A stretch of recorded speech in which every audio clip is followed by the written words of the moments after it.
What's going on, everybody? Welcome back to DLF. I am your host today, Justin, and today we are talking through Week 2 trade targets. And while I know this is a Dynasty YouTube channel, it is Dynasty League Football, we're also going to be giving you redraft options. So on top of Dynasty trades, we're going to be throwing out redraft trades for both of these players as well, because if you're playing Dynasty, there's almost a guarantee you're playing redraft at this point. So we're going to cover both, and I think that's useful. So stick with us. We got Dynasty and redraft trades for both guys on today's episode. So let's just dive in.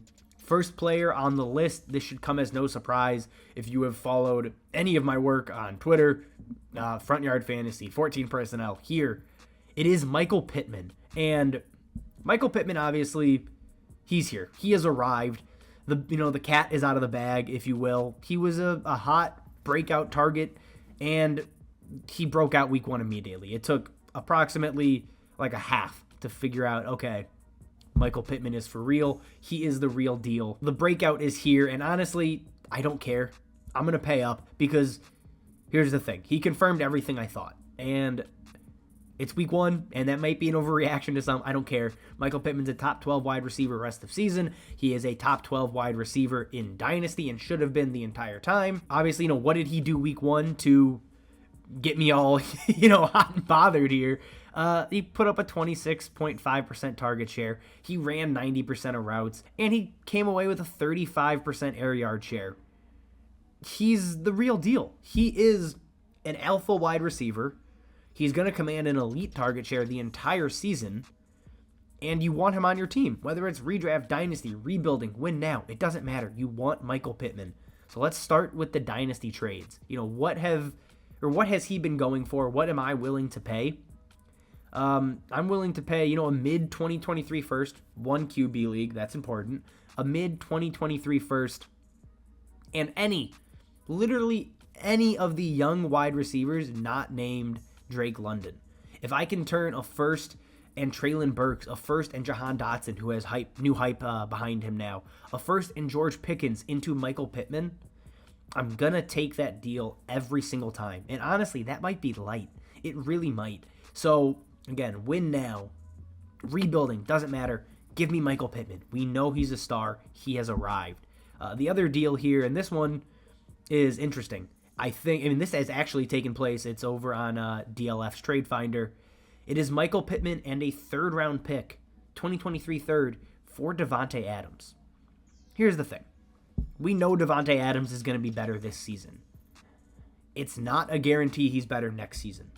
And that may sound insane to say, but Davante Adams is naturally getting older. Michael Pittman is maturing, and he may be even better next season. So you're looking at probably a win now trade for the Adams owner and a stay competitive / rebuilding trade for the guy getting Michael Pittman. So for me, that's a win-win trade, and I'm happy to pay up to give up Davante Adams to, 1, still stay competitive, and 2, get a lot younger with Michael Pittman. I think both of those trades are good deals. And again, if you have other trade questions, drop them down below. Now, obviously, like I said, I'm going to touch on redraft here. So what are we giving up for Michael Pittman in redraft? One trade I've seen go down in a league already, Darrell Henderson and Rashad Bateman for Michael Pittman. Again, to me, that's easy, right? Darrell Henderson is the quote-unquote, RB1 for the Rams. That can change at the drop of a hat. It really can. And again, Darrell Henderson, we know he gets hurt. Again, I'm not going to say he's injury prone, but he's probably going to get hurt at some point this season. I think Pittman is going to be a lot safer than Henderson, obviously.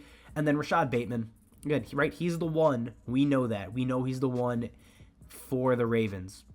I still want Pittman by a wide margin over Bateman. Bateman is going to be a back-end wide receiver 2 most of the year. So you're giving up an RB2 and a wide receiver 2 for what I believe is, again, a bona fide wide receiver 1. I'm going to make the trade.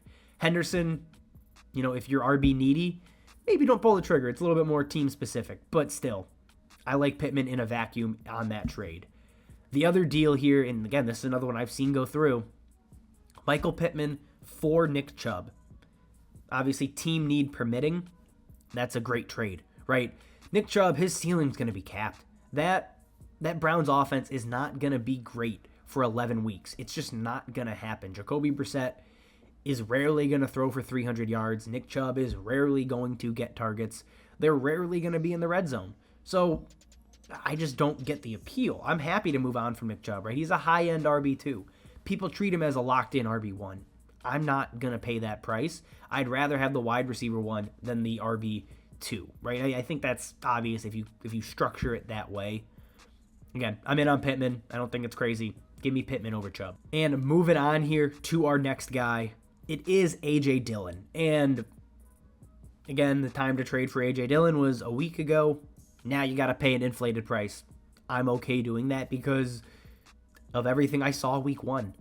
A.J. Dillon in that first week in, really a negative game script, a game script that should not have benefited him. A.J. Dillon puts up a 17% target share, a 61% opportunity share, and he finishes top 10 in red zone touches with 3, ahead of Aaron Jones, who still had 2, but still. A.J. Dillon is establishing himself as a major contributor in what should be a good offense, with a premier quarterback. That's what you're looking for. Is he going to be the 1A every week? No, right? This is going to be fluid. However, he's proven he carries RB1 upside. That is a fact. He carries weekly RB1 upside, and people aren't going to treat him that way. Maybe Dynasty will, but in redraft, that's not going to be the case. People are going to need to see more to really buy in. So in redraft, I think you're getting a better discount than Dynasty. But let's get into the Dynasty trades here. Trades that have taken place. A.J. Dillon has been traded for what is expected to be a late first-round pick in 1 QB leagues. Yes. Again, if you're trying to win now, do that. Take that deal. Because you're getting a guy that is locked in as an RB2, and again, carries red zone upside, receiving upside, RB1 upside. There's not much else to really kind of nitpick there. A.J. Dillon looks great. I think he's going to be great, and this is the time to do it before it becomes, really obvious to everybody. The other trade here, and this is a weird one, it is George Pickens and 2 seconds. Again, that feels like a win now versus rebuilding trade. If you're rebuilding, I'm going to move A.J. Dillon for Pickens in 2 seconds. I'm fine with that. But again, if you're winning now, make the deal. Pickens is probably going to have a very good career. I'm very high on him already. But again, what A.J. Dillon brings to the table as a running back, and if you're RB needy, that's a good deal, right? Seconds are dart throws. We know that. Pickens, maybe a dart throw. Again, I don't think he is. I think he's going to be great. But still, take the running back here, especially if you're trying to win now. And moving on to the redraft deals here, Jeff Wilson and Christian Kirk. Yes. Again, I like Christian Kirk. I think he is going to fight for, a very good wide receiver 2 this year. Jeff Wilson, I'm not sold on, right? Debo is the RB1. Trey Lance is probably the RB2.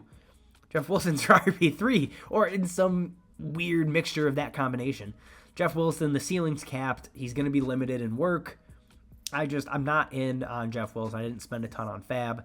A lot of running backs don't do what A.J. Dillon can do, and a lot of running backs obviously aren't on the Packers with that same opportunity. So, again, give me A.J. Dillon in that scenario. In the next trade here, I honestly couldn't love it more. And to me, this is getting ahead of the curve. A.J. Dillon for DK Metcalf. Giving up DK Metcalf for A.J. Dillon to me is an optimal move.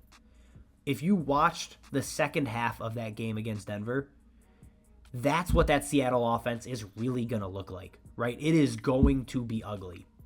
And the upside for DK Metcalf is capped. It is severely capped. And again, this is why it's a redraft trade, not a dynasty trade. Because dynasty, DK is a freak. We know that. I'm not trading these two in dynasty. In redraft, though, for this season, A.J. Dillon is going to be better than DK Metcalf. DK Metcalf's upside is capped, and we saw it last season where if he does not score a touchdown with Geno Smith, he's a flop. Last season, in those games with Geno Smith that he started, you're looking at 56 air yards. In week 1, he had 31 air yards.